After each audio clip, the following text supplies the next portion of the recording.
So change this title tag and description for every single page on your site. The next thing we're going to talk about has to do with how do we identify some of those media-related sorts of elements that we have on our site. How many of you have pictures on your website?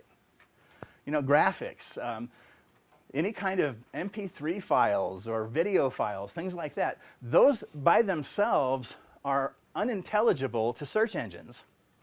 And so we have to go in and identify those things so that the search engines know what the heck they are.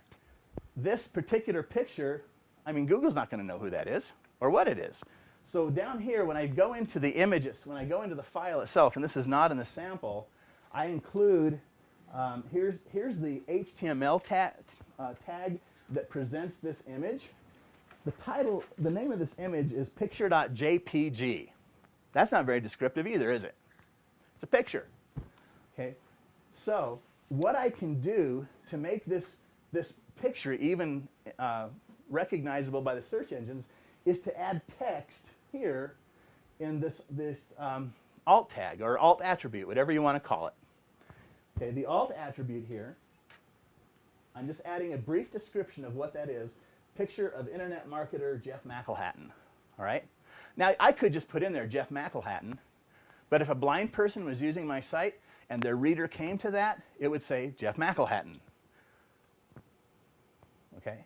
But if I've got this text here, it's going to say to that blind person, picture of internet marketer Jeff McElhatton. Much more descriptive, you know, for the blind, and it's also more descriptive for the search engines. And so by adding alt text, and this is real easy, simply go into the tags on your HTML where you have pictures and add alt equals quotation mark, your description, quotation mark, and that's it. Okay, then another place to pay attention to adding extra information about content is on links. Okay, this is a link to my business website, and by itself, imagine that creative, that would be okay. Because Google is going to know this is a link. It's going to look at the link text and to try to determine what that link's going to. And so by itself, this would be okay, but I can strengthen it by adding a title attribute inside of my link. So down here, where I've got here's where I'm defining the link. It's going to go to imaginethatcreative.net. I'm simply going to insert another string that says title equals quotation mark link to Imagine That Creative website. Close it off. Now, what happens if I had just click here? That's not very user-friendly, and it doesn't tell the search engines at all what the click is going to do.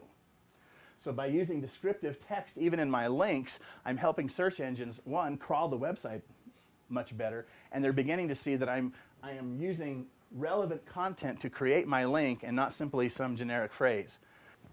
Okay, so the next thing we want to talk about is the structure of the website or the structure of your content. If we go back to our widgets and gadgets page, you'll notice that the page heading stands out more than the paragraph underneath it, and then my two subheadings also have more predominance in size and appearance on the page. One of the common mistakes that people who kind of build their own websites will make, rather than work with the heading tags, the H tags as they're called, they'll simply use a bold and let's make the font bigger. Okay? That's a bad practice, because what Google is looking for is it wants to see the hierarchy of your page structured under headings. All right? Readers for the blind are looking for these as well. And they rank from heading level 1, and I think they go down as far as heading level 6 or something like that. But when it comes to the rankability of your page, what Google's going to look for is one H1 tag per page. So one H1 tag per page, then the H2 tags break up and create your supporting sections. And the last thing we want to get down to, the last elements that Google is looking for in the content, is the use of strong for bold and emphasis for italics. Because if you take the time to embolden some content or put some italics around it, Google is assuming that you're highlighting that because that's important, relevant content on that page. This doesn't have huge impact on rankability, but it has some, and that is your code to content ratio. And what it wants to see is what's a good, strong, healthy code to content ratio is 42%, meaning that at least 42% of what Google finds on your page is content, not code. And the quick, easy win on that is to separate all those style elements out of the web page and put them in a CSS file, a cascading style sheet, and just link that file to your web page. Now, if you've never done that before or don't know how to do it, there's some easy-to-use tutorials online that are free that'll show you how. If you have a webmaster, him or her should have done that for you anyway. They should not have put code in your tag, in the page. And if they have, kindly ask them to remove that out, and put it in a CSS file. Because that's the best practice anyway, is to keep all the stylistic, everything governing the look and feel of the site in a CSS file so that all you have in your HTML file is the necessary code to create your structure and your content. That's all we want in there. Okay. So these things that we've talked about here are some things that you can do to get some quick and easy wins on making your website more search engine friendly. Now, doing these things is not going to propel you to page 1 of Google, with a flashing marquee around your website every time somebody searches for your type of content. It's going to take time. And there are other external factors that impact your website's rankability. How long you've been on the web. How long is your domain registered for? Are you just renewing it year by year? That's not a good SEO practice. That's going to hurt you. That's what spammers do.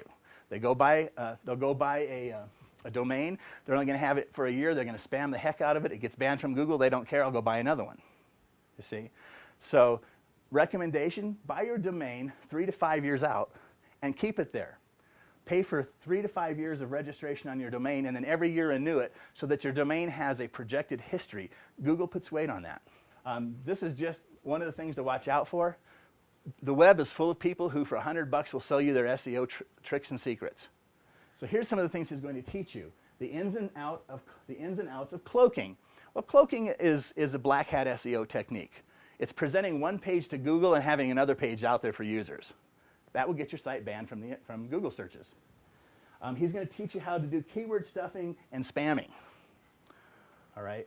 Watch out for these guys. They're hucksters. They're not going to help you. But I want to wrap up by just talking about something more important than even SEO, and that's findability. Okay. Search engine optimization is part of findability, but it doesn't cover everything. Findability has to do with the information architecture. How is your information organized on your site? Is it intelligent? Is it logical? When people use your website, for example, is it easy to navigate? Usability? Grab a couple people who don't know you, your business, your website, and say, I'll give you 20 bucks, 30 minutes, cup of coffee, sit down and use my website and tell me what you think. So usability, very important thing. Credibility. Is the content on your site the kind of content that builds trust and confidence in you, your business, and the things that you're talking about? Desirability. Is your site easy? Is it aesthetically appealing? We're not going to we want our sites to look good. Content is king, but aesthetics is queen. The look and feel of the site, very important. And its usability. All of these factors, and there are more, address the issue of findability, and ultimately this is your goal for your website, not just SEO, findability. You want your website to become a resource, not simply an advertisement. So just kind of tuck that away in the back of our heads and think in terms of just ask yourself the question, what can I do to turn my website into a resource that even if people don't buy from me, they want to come and visit my site every now and then. Right? And we can add to that all sorts of other things. A blog a little bit. Blogs are great things if you have the time to do them, to add as a companion along to your website. Social media marketing, using social media platforms like Facebook, Twitter, other things like that, if it fits you. Now, don't go out and do it all just because it's a good idea. It's got to fit who you are and how you're going to do your business, because you got to pay attention to these things, right? So findability in the long run is what's going to impact your website the best.